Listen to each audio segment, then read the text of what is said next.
Good evening. I'm Jacqueline Schendel with the Better Business Bureau, and I'm very excited to be able to read to you tonight. And I chose a book, No Jumping on the Bed, because I would imagine that some of you have done that before, and maybe your parents weren't too happy about that. So let's see what happens when you jump on the bed. In his bedroom near the top floor of a tall apartment building, Walter was getting ready for bed. Before turning out the light, his father said, "If I've told you once, I've told you 1,000,000 times, no jumping on the bed. One day it'll crash right through the floor. Now lie down and go to sleep." "Just one more time?" asked Walter, but instead he plopped down on his pillow and squeezed his eyes closed. "Good night," said his father.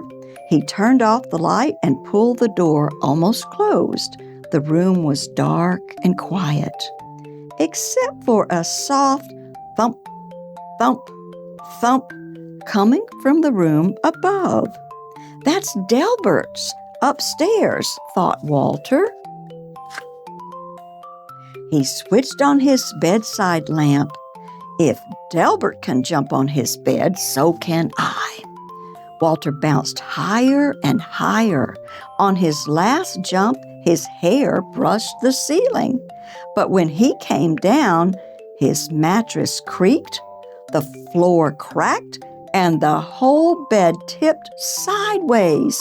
Then down through the floor fell Walter, bed and all.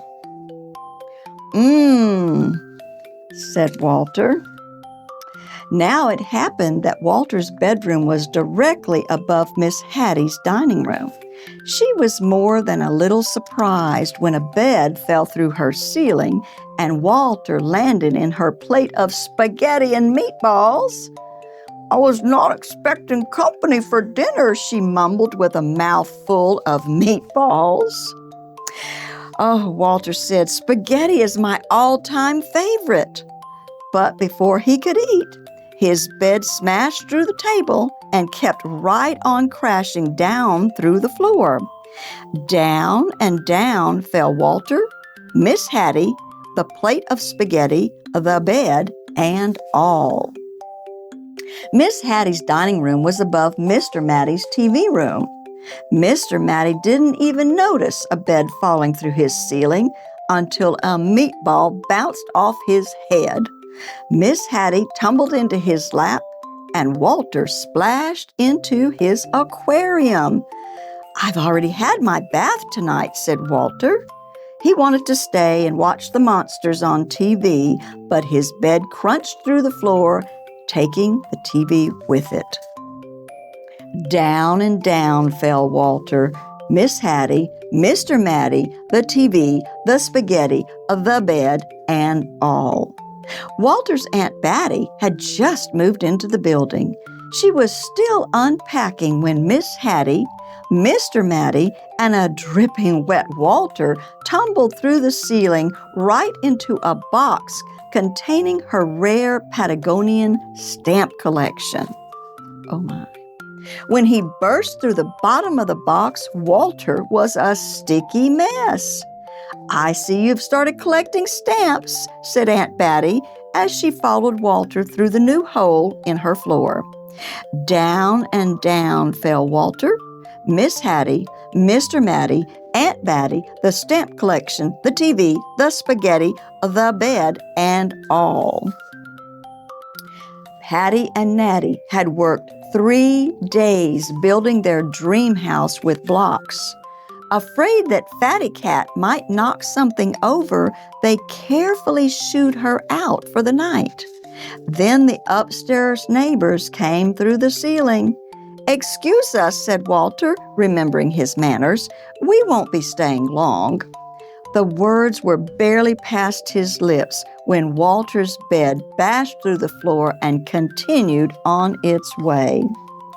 Down and down fell Walter, Miss Hattie, Mr. Matty, Aunt Batty, Patty, Natty, Fatty Cat, the stamps, the TV, the spaghetti, the bed, and all.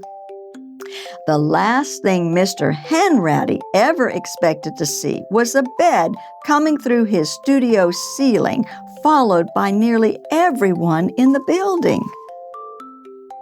"If I had known you wanted to see my paintings," he said, "I would have tidied up a bit."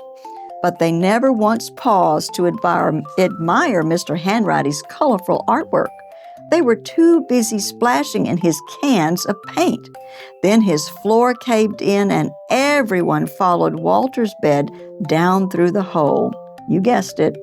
Down and down fell Walter, Miss Hattie, Mr. Matty, Aunt Batty, Patty and Natty, Mr. Hanratty, Fatty Cat, 17 cans of paint, the stamps, the TV, the spaghetti, the bed, and all. Maestro Furlingatti and his string quartet were astonished by the colorful crowd that fell from the ceiling. The maestro loved an audience, even if they dropped in unannounced. But when Walter's bed smashed through the floor and paint splattered everywhere, the maestro wished his audience would leave. And so they did, along with his string quartet. Maestro Furlingatti's practice room floor was also the basement ceiling.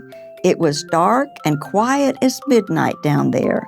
Walter squeezed his eyes closed and tumbled through the darkness until he landed on something soft. He opened his eyes.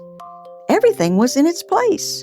His bedroom lights were out, the door was almost closed, and through it Walter could hear his mother and father talking quietly.